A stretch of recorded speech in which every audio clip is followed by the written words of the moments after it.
irony of all this is I've been building websites and working with websites since I was 13, and at age 34, I somehow forgot everything I know, everything, and almost destroyed years of work. Story time. I accidentally broke my website. It was late at night and I thought I could do something very easy, very quick in like a simple minute. But, you know, when it comes to coding or websites or anything like that, something very simple and easy could turn into a friggin' nightmare within like seconds. And it's never a quick thing. It's always a lot longer. And so I, in the end, broke my website at 11 o'clock at night. And it was not possible to reach it from the front end, which is the dreamlikediana.com. If you wanted to go look at the shop, the product, my blog, whatever, that was not possible at all. It would not load whatsoever. And I was not even able to get in on the back end. And they say that they have 24/7 customer support, but quite literally, they don't. Like, it's like not even there. It's just more so I needed to remove this code from my website and I needed someone to do it for me, but it would have taken them forever to actually truly get to it, which honestly sucked. So through their messenger, they did give me kind of a safe way to get on, but even that was freezing. And I was throwing every developer code into the developer options that I could possibly think of. Basically, I ended up doing this on Microsoft Edge because I was already logged in on Microsoft Edge. I use Google Chrome, Microsoft Edge, Mozilla Firefox, Opera. I have a bunch of browsers. I couldn't get it on my tablet. I couldn't get it on my phone, but I was able to at least scroll down on Microsoft Edge. Like, it was the only place that I was able to get pretty much far onto my site on the back end safely, and then it would freeze. So the whole point is, to get into developer mode, you have to press F12 repeatedly. Eventually it gets there. And I had to run a shit ton of scripts, DOMs, to get it to stop running the script that I inputted into the footer of my website. I was literally just trying to change the product scarcity text in my shop. I wanted it to go from saying only X available to only X left. Mind you, if I had just done a quick Google search, I would have seen that they actually implemented that you can actually now change it within one of the settings on the website. But it's so hidden and you can't even freaking find it. And that's what like blows my mind about this whole thing. So I honestly thought I had to change it via a code or a script or whatever, which ended up sending my entire website into a boot loop constantly all the damn time. Anyway, so I'm upset with myself. Like, why did I do this? Why did I think this was okay? Like, I should have tested this somewhere else first, blah, blah, blah. Like, I know better. And it just like, it's 11 o'clock at night, midnight or whatever comes around, and I'm just going, fuck. And I just start screaming at myself, like, you never do this. This is why you got out of code. Like, why? And I really hate coding. I really do. I love it, but I hate it all in the same breath because of like how much of life it takes from me. Like, it feels like I lose one of my 9 lives. Or you know how like they say cats have 9 lives or whatever? It really feels like I'm a cat and I lose one of those 9 lives. Finally, I don't even remember how many or which DOM code, developer code I throw into developer option. But basically, first I had to clear the cache, but without removing my login info. So I double checked to make sure that was possible in Microsoft Edge, considering that was the only place that I could pretty much get pretty far into the website, basically, to get this all going. So I did that. It worked. I was still logged in, and it was actually loading a lot further now that I have cleared that cache. And then it was just me getting into the developer options while in that safe mode kind of link and throwing everything I had at it just to get it to stop running scripts. Like, that's what I'm trying to get it to do. Like, there's a million different ways to tell the website itself to stop running scripts. And not only that, but like anything you do in developer options or developer mode, it's temporary. It's gonna go away. It's just for you to kind of like have fun and figure it out yourself. This is also where I go to find certain ID types, tags, everything like that, like what's going on in the back end that I can see, certain things that I want to do or manipulate with code and stuff like that. This is where I all go to find that in developer mode. And most of the time, you know, I do come up with some really cool stuff, and other times I don't. So that's kind of it. It is definitely a hobby, but it's definitely like a taxing hobby sometimes. And like I said, I thought it was going to take me 2 seconds and it would have been great, but it ended up being a complete nightmare and took me 2 hours to friggin' fix. So finally, one of the ones actually finally worked. Or, well, at first I thought it didn't work. And I was like, you know what? I guess I have no other choice but to wait for support. And I was about to exit when I was just like, you know what? Let me try one more thing. And I exited that tab, opened a new tab, put in the link with the safe mode again. And finally, at the bottom of my site, it said, on this page, scripts is disabled.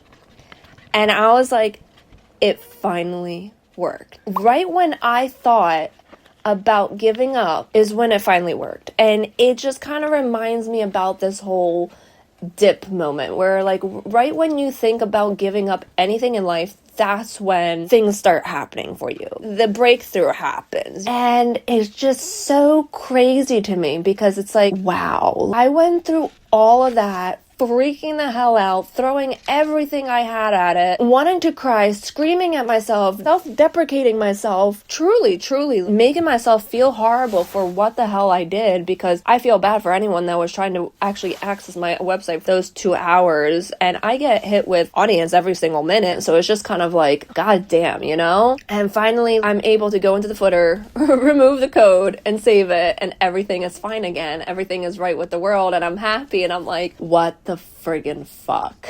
But it was a lesson, and it's kind of crazy because had I just done a quick Google search, I would have seen that they made this happen, but also it's their friggin' fault for not putting it where you can actually see it, you know? Like, why would you put it in some back corner? You don't want people to know about it? Then people won't friggin' end up on your goddamn, like, website to make a damn website. I just don't get some people, you know? But what can you do? In the end, that's like so many lessons in disguise, but I definitely wanted to actually say it out loud about the lessons I learned. Obviously, right when you think about giving up, that's when the breakthrough happens. That's always been the most important episode. Work in the dips. Work in the dips, because eventually your breakthrough will happen. When you think about giving up, don't. Just keep going. The grass is not greener on the other side. You can dig another hole. Well, you can, but you won't reach the jackpot by digging a new hole. Just dig in the same hole. The grass is greener where you water it. You just have to be consistent. Eventually, you'll get there. Everything truly is figureoutable. And it's funny because my man was saying it to me. He's like, what is it that the one thing you always say to yourself? Everything is figureoutable. And yes, it is. It's just in that moment in time, I was tired as hell. I wanted to go get off and go to bed. I was supposed to get off and go to bed. This was supposed to be 2 seconds of a fix, and it ended up being a nightmare. But it really was figureoutable. It was just which puzzle piece was going to be the one that fit into the spot that solved the puzzle and made it figureoutable. Well, the other lessons I learned was the thing that scared me most and threw me into a panic was the fact that I almost lost years of work down the drain. Like, everything I had built could have been lost, truly. And that's what I thought about the entire time. Did I just lose my website? Am I gonna get banned for this? Am I blah blah blah? What's gonna happen? What is this? Like, I thought of every possible situation ever. And like that's the thing, websites are like your own home. You pretty much own them. Yes, my hosting is with Squarespace. They own the plot of land, I guess you could say, but I own the house. I don't have the servers to own the plot of land and make it safe. Squarespace does. The only other lesson I have here is like kind of builds out further into the lesson where it made me realize in that moment I was thinking, should I announce this somewhere that my website is down? And the truth is, I don't have a community anywhere outside of my website at the moment. I'm trying to grow one on YouTube. That is very vital to me because that is also an evergreen machine. I don't have much of an email list, truth be told. I try to get people to sign up, but I'm not very good at it. I'll figure that out eventually. And then obviously I don't have much of a following on Instagram or TikTok at all yet. I'm still growing that. I'm still getting into that whole thing and whatnot. But it made me realize how important it is to have audience quite literally everywhere. And don't put your eggs all in one basket. I think I told myself at the beginning of the month too, like one of the things that I don't want to focus on is putting all my eggs in one basket. Yes, we have to water the grass that is right in front of us for sure, but do not put all of our eggs in one basket. I'm not saying dig many holes. I'm saying sprinkle a little fertilizer somewhere else. Well, add a little seed here and there. my website has grown. My website is great. Like, that's why I can leave it alone and just go grow something else. I can also sprinkle a little bit of other seeds into like the Instagram and TikTok category, and maybe even Pinterest too along the way. So I can eventually, if something were to happen, I have a place to announce it. Even my email newsletter marketing. Right now, all my email newsletter marketing is on Squarespace. And from what had happened, it kind of makes me realize, no, I have to remove the email marketing and put it somewhere else, like ConvertKit or OmniSend or Monkey, I don't know, something else. Simply because if something were to happen, I would have an actual list for me to actually reach out to people and be like, hey, my website is down. But first of all, my first and main focus is YouTube. But I am going to sprinkle seeds in other medias, avenues, markets, venues, whatever you want to call them, because I realize how important it is. It's truly an investment in yourself. Think about it kind of like in reality. Investing in reality would be like investing in a house, investing in property, investing in a secondary house so you can Airbnb it out, rent it out. Another investment might be stock or Bitcoin, crypto. And that's pretty much the same kind of idea, but in the sense of like digital media, having a digital footprint, being a creator and stuff like that, and making your money through that, your investment should always come down to having that audience in multiple different locations. So it's not just your website, your shop. It should be definitely having an email list, but not having it on the same place as your website, because like if something were to happen to your host, then you're kind of fucked.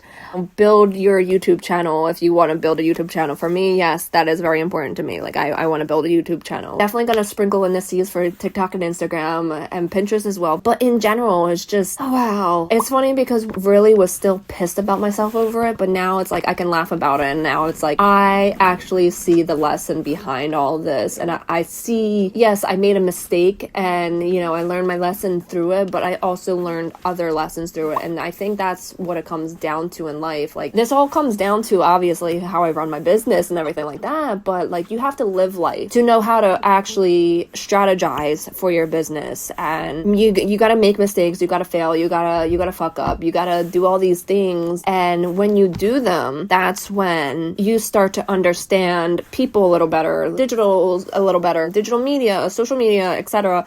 And you get to strategize what to do next, because almost everything you do in your life can be applied in some way or shape or form to content, to digital media, to your business whatsoever. It's just funny how everything interconnects in life. If you made it this far, thank you for watching. See you in the next one. TOODALOOLOO!